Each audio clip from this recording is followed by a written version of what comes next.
يا أيها المدثر قم فأنذر وربك فكبر وثيابك فطهر والرجز فاهجر ولا تمنن تستكثر ولربك فاصبر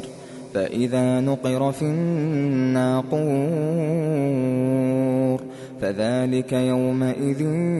يوم عسير على الكافرين غير يسير ذرني ومن خلقت وحيدا وجعلت له مالا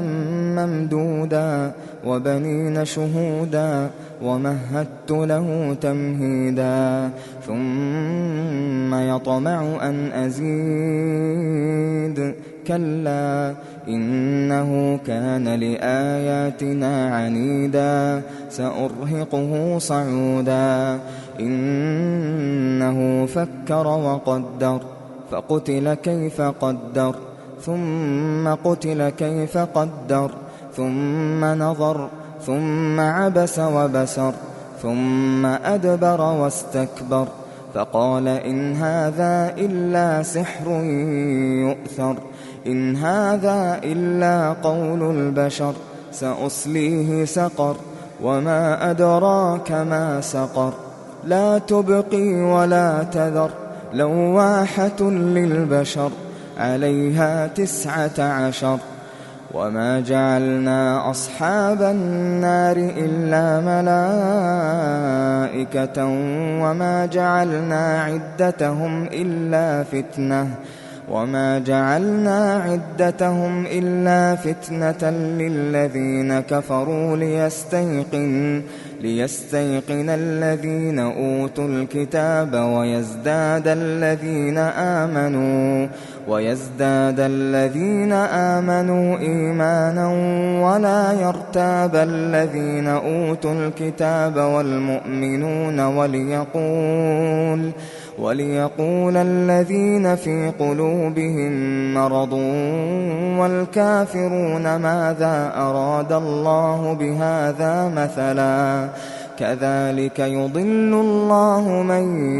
يشاء ويهدي من يشاء وما يعلم جنود ربك إلا هو وما هي إلا ذكرى للبشر كلا والقمر والليل إذ أدبر والصبح إذا أسفر إنها لإحدى الكبر نذيرا للبشر لمن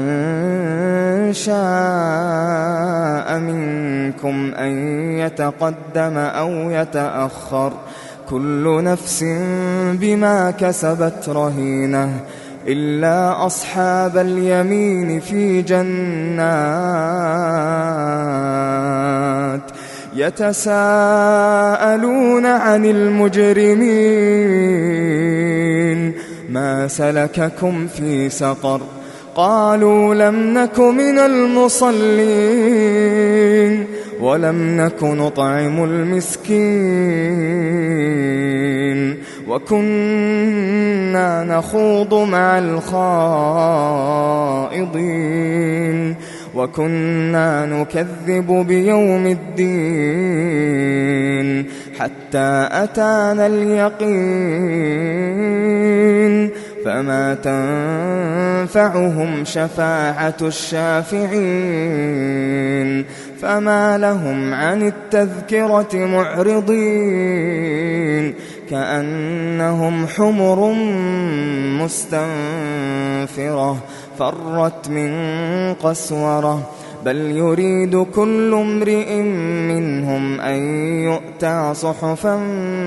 منشرة كلا بل لا يخافون الآخرة كلا إنه تذكرة فمن شاء ذكره وما يذكرون إلا أن يشاء الله هو أهل التقوى وأهل المغفرة.